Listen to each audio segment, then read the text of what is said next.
number one, they are men of the spirit. Before any man can make a mark, a spirit must assist him. Naaman was a leper, yet in his leprosy, a mighty man enveloped the chief of the army staff of Syria. By his hand, God delivered the nation of Syria. He was in partnership with God. By strength shall no man prevail. He was in partnership with a strong spirit. The question I want to ask you, which spirit is helping you? That is to tell you that while men were fighting with their fingers, Naaman was fighting by the finger of God. He didn't have fingers, he took the finger of God. You are aware that Syria is an unbelieving nation. They are considered infidels. Are you aware? They are pagans. How will God use a pagan to deliver a pagan nation? Now Naaman, captain of the host of the king of Syria, was a great man with his master and honorable, because by him the Lord, that is the God of Israel, had given deliverance unto Syria. God moves for the sake of valuable men. That is to tell you that God is the God of valuable men. Listen, this issue of I'm looking for God, place value on yourself. God himself will search for you. Make yourself irreplaceable. You know what he told Cyrus? He said, though you have not known me, but I know thee, I'm going to use you. The man said, don't use me. He said, I will use you. Look at Jesus, the savior of the world. When he came to the earth, look at the kind of men he selected. There was no poor man among them. They were all men of value. He needed governmental influence. He affiliated with Joseph the Arimathea. In case I die, you have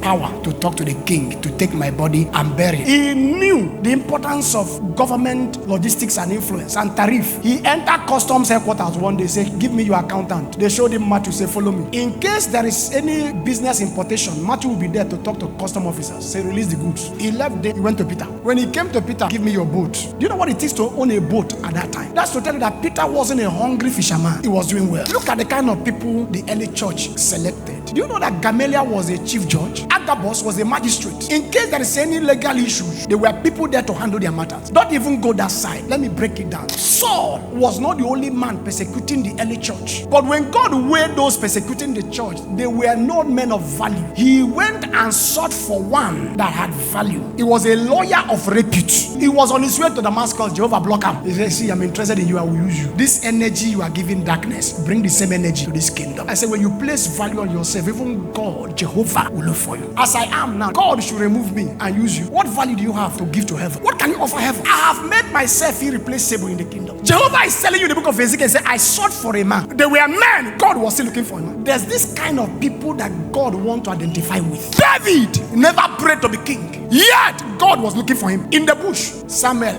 don't mourn for Saul. He has no value. I have anointed, chosen a man in the house of Jesse. Look for him. Do you know that when Samuel came and Jesse wanted to deceive Samuel, when he finally discovered there was one who has the value, he said nobody should sit until he comes. What was keeping them was not his age, but his value. Why would God go to a pagan nation, meet a pagan man, and he began to use a pagan man? The question is very simple. Out of Apostles chapter 10 verse 34. Then Peter opened his mouth and said, of a truth, I perceive that God is no respecter of persons. Look at the answer in verse 35 now. But in every nation, he that feareth God and walketh righteousness is accepted with him. Doesn't care where you are coming from. Become a partner with the deity called Jehovah.